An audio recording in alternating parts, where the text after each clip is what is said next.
And now for the administration of oath of office to Vice President-elect Sara Zimmerman Duterte. May we call on Supreme Court Associate Justice Ramon Paul Hernando. May we request on stage President Rodrigo Roa Duterte,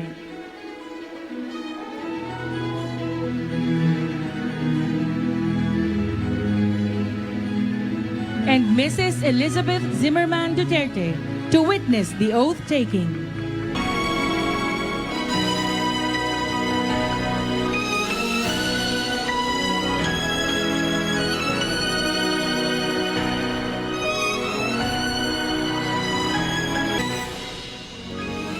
At this point, we now call Vice President-elect Sara Zimmerman Duterte for the administration of...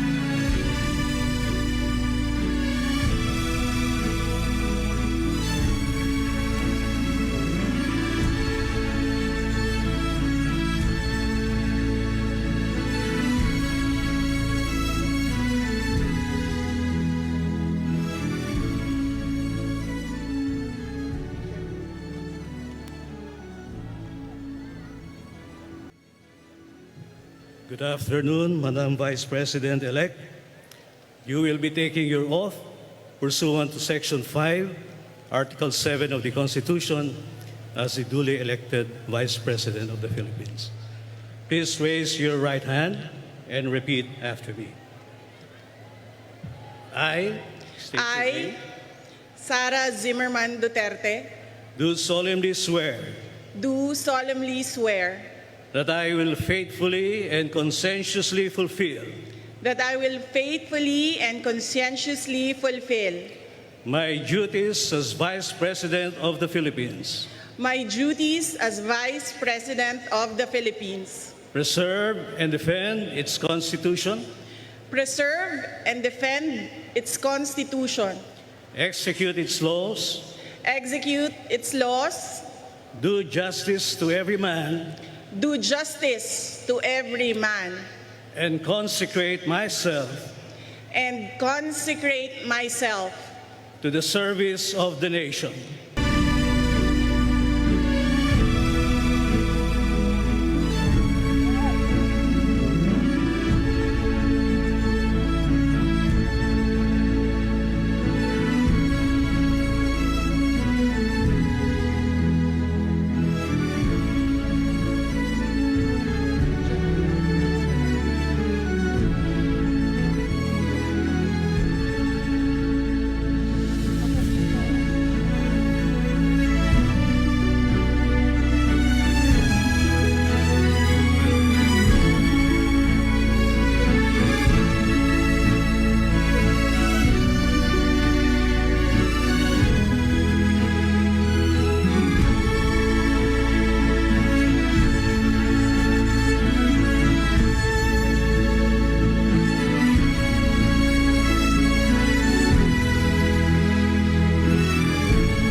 Gentlemen, the 15th Vice President of the Republic of the Philippines, Vice President-elect Sara Zimmerman Duterte.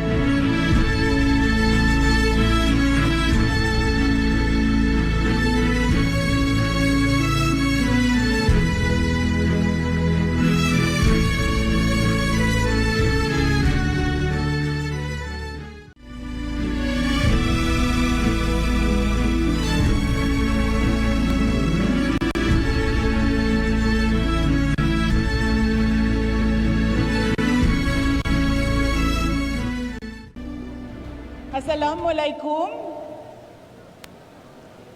to our foreign guests, sa aking mga kababayan.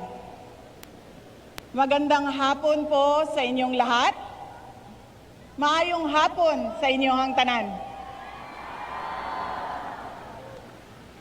One of the most important lessons I have learned as I navigate life, and the same thing that I believe we should ponder upon as one country, united in our determination to overcome our difficulties and achieve our aspirations, is that we should commit to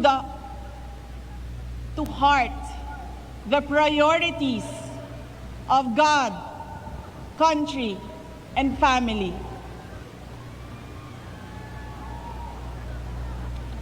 My life is a testament to the power of a God whom we know by many names. My younger self was consumed by a dream to become a doctor.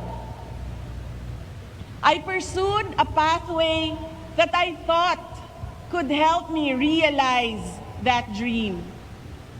But I was directed toward another way. And now I am a lawyer.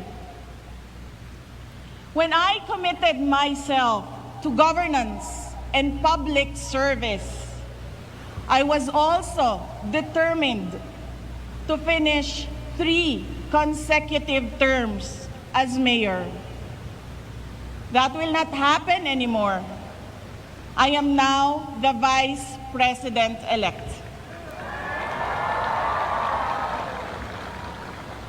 The voice of 32.2 million Filipinos was loud and clear.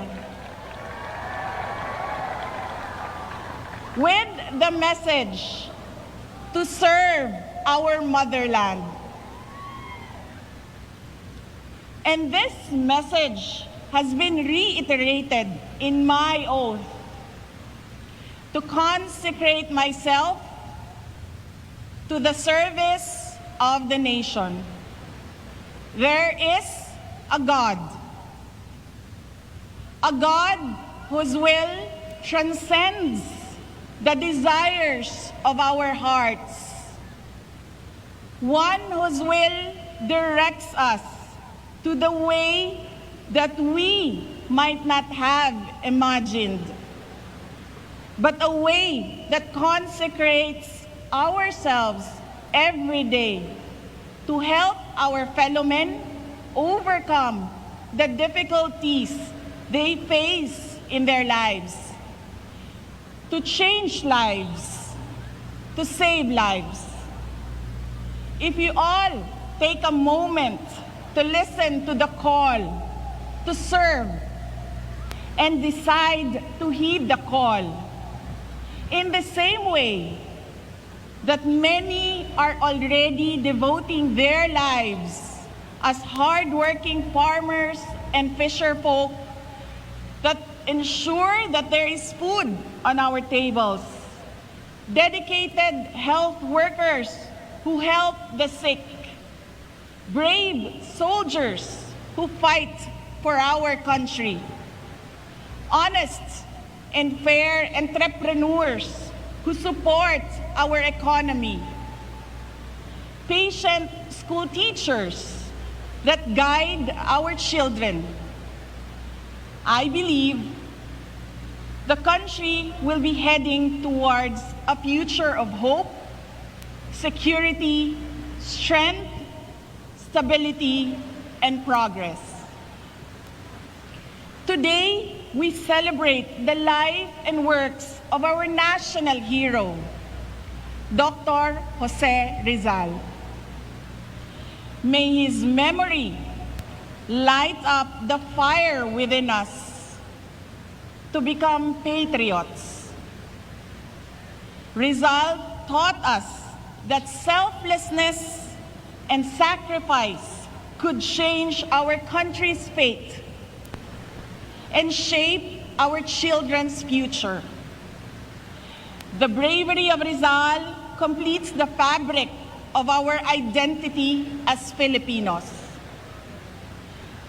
Magkasama sana tayong bumangon bawat araw, kasabay ang nag-aalab na pangako sa ating mga puso na mahal natin at patuloy nating mamahalin ang Pilipinas hanggang tayo ay nabubuhay.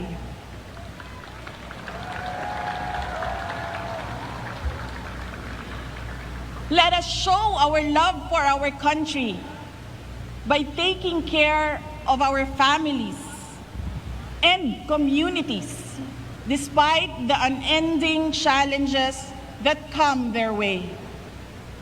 Today is Father's Day. This is a time for families. But you are here with me. Daghang salamat sa inyong pagtambong ug pagkuyog kanako niining adlaw. Happy Father's Day to all the fathers who make sure that another person is given the best of everything. Today, our children are facing a very complex future, one that is rife with conflict and uncertainties. Some of these challenges include the winding cycle of poverty, the trauma of broken families, the lifelong baggage because of irresponsible and bad parenting, the abandonment issues due to an absentee parent, the anguish of gender confusion and discrimination, the destruction brought about by drugs, the lure of easy money in criminality, cases of HIV and other sexually transmitted diseases, the failure to identify and speak up against different kinds of abuses, the life-altering effects of teenage pregnancy, the detrimental effects of illiteracy, the emotional injury of bullying, unstable mental wellness, recruitment to support terrorism, misinformation in the internet. The list could be endless.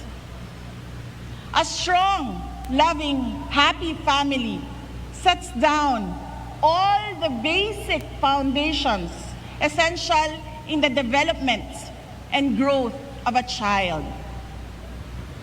At home, parents have the duty to teach children the values of integrity, discipline, respect, and compassion for others. And we should never forget that it is the duty of each Filipino family to emphasize that education begins at home. Atong isilsil sa ilang alimpatakan nga ang maayong pamatasan, edukasyon, ug pagpaningkamot maoy magdala kanila palayo sa kinabuhi nga puno og kalisod, padulong sa maayong kinabuhi nga ilang ginahandom. We should not, as we cannot afford to squander the future of our children. The days ahead may be full of challenges that call for us to be more united as a nation. But let me reiterate this. We can never go wrong if we are a people dedicated to honoring the will of God, to serving our country and our fellow men, and protecting the integrity of our families and the future of our children. Ako po si Inday Sara, a proud Davaoeña, very proud, a proud Mindanaon. Hindi ako ang pinakamagaling o pinakamatalinong tao sa Pilipinas at sa mundo. Ngunit walang makakatalo sa tibay ng puso ko bilang isang Pilipino. Mabuhay ang Pilipinas! Dagang salamat. Have the photo opportunity with Vice President-elect Sara Zimmerman Duterte. May we request President Rodrigo Roa Duterte, Mrs. Elizabeth Zimmerman Duterte, and Associate Justice Ramon Paul Hernando to join the Vice President-elect.